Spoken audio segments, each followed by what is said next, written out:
Hello my dear friends, welcome back to the channel. Today, we're exploring one of the darkest and most shocking stories hidden inside history, the story of Cornelius Vanderbilt. Let's get started. There was once a man in America so ruthless, so aggressive, and so feared that competitors believed going to war against him was financial suicide. He insulted powerful businessmen openly, crushed rivals without mercy, and built a transportation empire so massive that entire cities depended on his decisions. Some people called him a genius who helped build modern America. Others called him a tyrant obsessed with power, money, and domination. His name was Cornelius Vanderbilt. Long before America became a global superpower, Vanderbilt understood something most people did not: whoever controlled transportation would eventually control the nation itself. Railroads, shipping routes, trade networks, and movement of goods were becoming the lifeblood of the American economy. And Vanderbilt wanted all of it. He didn't just want wealth. He wanted control over the systems that made wealth possible. But the terrifying thing about Vanderbilt's story is that he came from absolutely nothing. Cornelius Vanderbilt was born in 1794 on Staten Island, New York, into a poor working-class family. America at that time was still young, unstable, and far from becoming the industrial giant it would later become. Wealth was difficult to obtain, and survival often depended on physical labor. Vanderbilt's father worked with boats and transportation around New York Harbor, and from a very young age, Cornelius was introduced to the harsh realities of working life. His childhood was not comfortable or peaceful. Vanderbilt received very little formal education and left school early to work alongside his family. Unlike wealthy businessmen born into privilege, Vanderbilt grew up surrounded by physical labor, rough environments, and constant financial pressure. The docks, boats, and harbor became his classroom. He learned quickly that the world respected strength far more than kindness. And Vanderbilt was naturally aggressive. Even as a young boy, people noticed his fierce personality. He hated losing. He hated weakness. He developed a reputation for being stubborn, hot-tempered, and incredibly determined. Many stories about his early life described him as fearless in confrontations and willing to take enormous risks if it meant gaining an advantage. At just 16 years old, Vanderbilt borrowed money from his mother to buy a small sailing boat. That simple purchase would eventually become the foundation of one of the largest fortunes in American history. But even that first business venture revealed Vanderbilt's brutal instincts. He entered the transportation business by ferrying passengers and goods around New York Harbor. Competition was intense, but Vanderbilt quickly discovered a strategy that would define much of his career: destroy competitors by lowering prices aggressively. If rival boat operators charged high prices, Vanderbilt charged less. If competitors tried fighting back, he lowered prices even further. Sometimes he made almost no profit at all simply to crush the opposition. It worked. Passengers naturally chose cheaper transportation, and Vanderbilt slowly built a reputation as both a dangerous competitor and a businessman willing to do whatever was necessary to win. Rivals became frustrated because Vanderbilt seemed almost obsessed with domination. He didn't simply want to participate in business. He wanted to eliminate anyone standing in his way. And the more successful he became, the more ruthless he grew. As America entered the early 19th century, transportation technology began changing rapidly. Steamboats started replacing traditional sailing vessels, transforming trade and travel across the country. Many older businessmen hesitated to embrace the new technology completely. Vanderbilt did not. He immediately recognized the opportunity. Steamboats could move faster, transport more goods, and create enormous profits for whoever controlled important routes. Vanderbilt entered the steamboat industry aggressively and quickly became involved in what historians later called the Steamboat Wars. These business battles were vicious. At the time, powerful companies often controlled transportation monopolies, charging expensive prices while limiting competition. Vanderbilt hated monopolies when they stood in his way. So he launched brutal pricing wars against rival companies. On some routes, he lowered ticket prices so dramatically that competitors lost massive amounts of money trying to keep up. Passengers loved him for it. Ordinary people saw Vanderbilt as someone challenging corrupt monopolies and making travel affordable. But behind the scenes, his methods terrified other businessmen. Vanderbilt would continue lowering prices until rivals became financially desperate. Once they weakened enough, he either forced them out of business or bought them entirely. And he enjoyed the fight. Unlike businessmen who hid their aggression behind polite public images, Vanderbilt often appeared openly combative. He insulted rivals directly, mocked competitors publicly, and showed little concern for social etiquette. In many ways, he resembled a street fighter more than an elegant corporate executive. That rough personality made him seem dangerous even among America's growing class of industrial businessmen. But Vanderbilt's instincts were usually correct. By the 1830s and 1840s, he had become one of the most successful transportation operators in America. His steamboats dominated important routes, and his fortune grew rapidly. Yet Vanderbilt still wanted more. He constantly searched for the next opportunity, the next technology, the next system capable of generating even greater control and wealth. Then he saw the future. As railroads began spreading across America, Vanderbilt realized transportation was entering an entirely new era. Railroads could move people and goods faster than ever before. They connected cities, fueled industrial growth, and transformed commerce nationwide. Most importantly, whoever controlled railroads would gain enormous economic power. Vanderbilt immediately shifted his focus. Many businessmen would have remained comfortable after building successful shipping companies. Vanderbilt was different. He aggressively invested in railroads and slowly began buying control of major lines around New York and beyond. His methods inside the railroad industry were often just as ruthless as his steamboat battles. He manipulated stock prices. He launched financial attacks against rivals. He pressured competitors relentlessly. And when necessary, he destroyed weaker companies without hesitation. Vanderbilt understood that railroads were not merely businesses. They were strategic arteries connecting the American economy together. Control enough railroads, and you could influence trade itself. Entire industries depended on transportation networks functioning properly. Farmers, factories, merchants, and cities all relied on rail systems to survive economically. And Vanderbilt wanted to sit at the center of that system. By the mid-19th century, his influence became enormous. He consolidated railroad lines into larger networks, improving efficiency while simultaneously increasing his own control over transportation markets. His growing empire helped modernize American commerce, but it also concentrated massive power into the hands of one man. People began calling him the Commodore. The nickname reflected both respect and fear. Vanderbilt projected authority naturally. He rarely appeared weak or uncertain. He valued strength, loyalty, and results above almost everything else. Employees feared disappointing him. Competitors feared provoking him. Even powerful businessmen approached him carefully because Vanderbilt never forgot an insult or financial betrayal. And his temper became legendary. There were stories of Vanderbilt exploding in rage during business disputes, insulting rivals with brutal honesty, and openly declaring war on competitors who challenged him. Unlike polished bankers or sophisticated politicians, Vanderbilt still carried the rough energy of someone raised around docks and laborers. He often seemed more comfortable fighting than negotiating peacefully.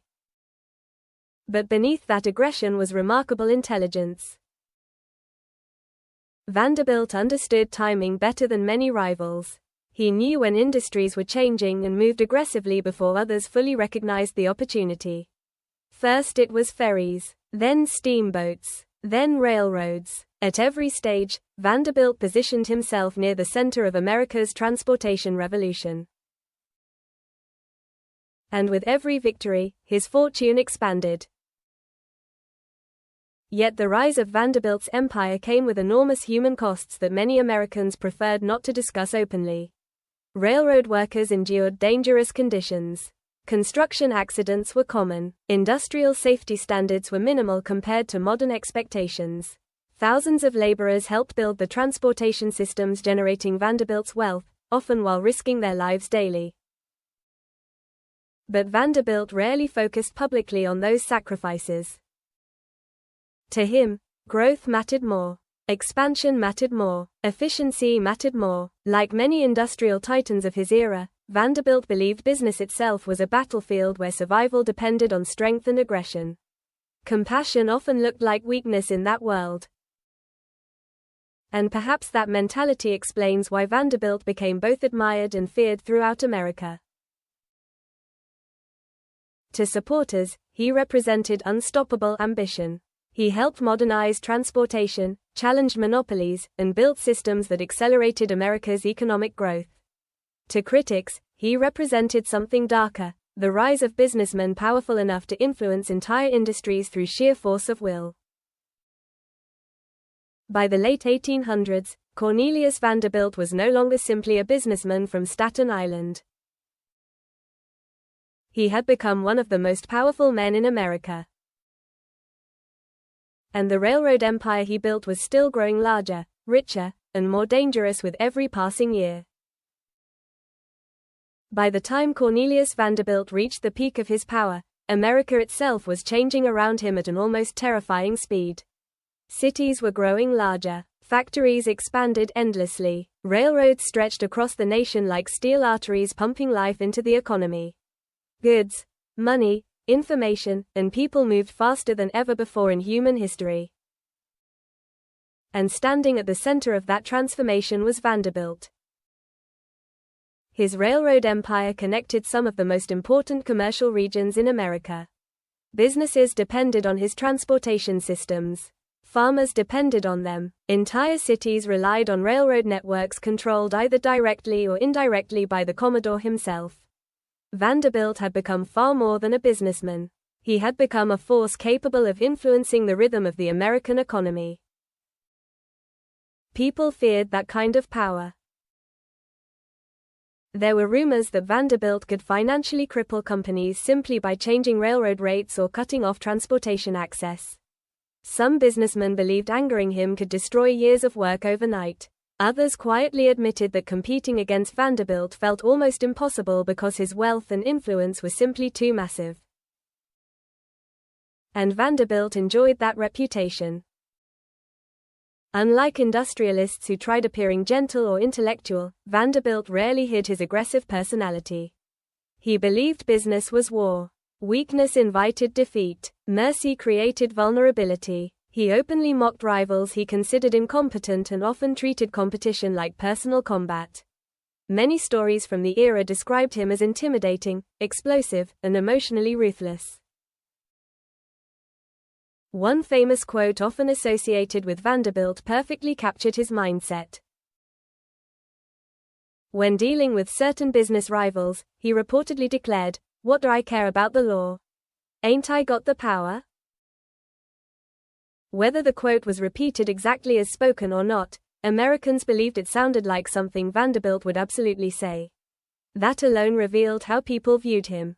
To many, Vanderbilt represented a terrifying new type of American billionaire, a man whose fortune seemed large enough to challenge even traditional authority itself. And his empire kept expanding. Vanderbilt aggressively consolidated railroad lines into larger systems, helping standardize transportation across major regions of the country. On one hand, this modernization improved efficiency and accelerated economic growth. On the other hand, it concentrated enormous influence into the hands of a tiny number of wealthy industrialists. Critics began worrying that men like Vanderbilt were becoming more powerful than elected officials. Financial battles between railroad tycoons grew increasingly vicious during this period. Wealthy businessmen manipulated stock prices, launched hostile takeovers, spread damaging rumors, and secretly negotiated behind closed doors. Vanderbilt became deeply involved in these corporate wars, especially in battles against other famous financial figures like Jay Gould and Daniel Drew. The most famous conflict erupted during the Erie Railroad War. The Erie Railroad represented one of the most important transportation lines in America, and Vanderbilt wanted control over it desperately. He began purchasing large amounts of company stock, attempting to dominate the railroad financially. But his rivals fought back aggressively using controversial and possibly illegal tactics. They secretly printed additional shares of stock to weaken Vanderbilt's control. The battle quickly became chaotic. Courts became involved. Politicians took sides. Newspapers followed every development like a national drama. Millions of dollars moved through secret deals and manipulative financial schemes. Vanderbilt himself lost enormous sums of money during the conflict, but what disturbed Americans most was seeing how openly powerful businessmen manipulated the financial system for personal gain. The war revealed something deeply unsettling about the new industrial age. Behind the public image of economic progress existed a hidden world of corporate warfare where billionaires fought for control over industries capable of shaping the entire nation. Laws often seemed secondary to wealth and influence. Ordinary citizens watched powerful men gamble with fortunes larger than most Americans could even imagine. And Vanderbilt stood directly in the middle of that world. Despite setbacks during certain financial battles, Vanderbilt remained enormously successful overall. His railroad empire continued generating staggering profits, and his fortune became legendary throughout America.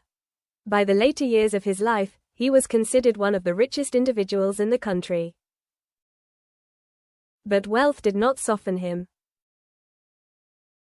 If anything, Vanderbilt became even more emotionally distant as his power expanded.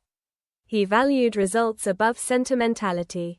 He expected absolute loyalty from employees and family members alike. Stories about his personal life often described him as harsh, controlling, and difficult to please. Even his children reportedly feared his temper and authority. And while Vanderbilt accumulated unimaginable wealth, the lives of ordinary railroad workers remained brutal. Building and operating railroads during the 19th century was extremely dangerous work. Laborers faced accidents constantly. Explosions, derailments, collapsing structures, and machinery failures killed workers regularly. Safety regulations were weak compared to modern standards, and industrial companies prioritized expansion and profits above nearly everything else. Thousands of laborers helped create Vanderbilt's transportation empire, but most remained poor while the Commodore's fortune exploded. This contradiction became increasingly visible across industrial America. A tiny group of businessmen accumulated extraordinary wealth while workers endured long hours, dangerous conditions, and financial insecurity. Vanderbilt became one of the clearest symbols of this new economic reality. To supporters, he was a self-made genius who modernized transportation and helped build the American economy. To critics, he represented greed without limits. And perhaps both interpretations were true. Because Vanderbilt genuinely did help transform America. His railroad systems improved trade, accelerated industrial growth, and connected regions of the country more efficiently than ever before. Modern commerce depended heavily on transportation infrastructure, and Vanderbilt played a massive role in building that infrastructure. But the methods used to create that empire were often ruthless.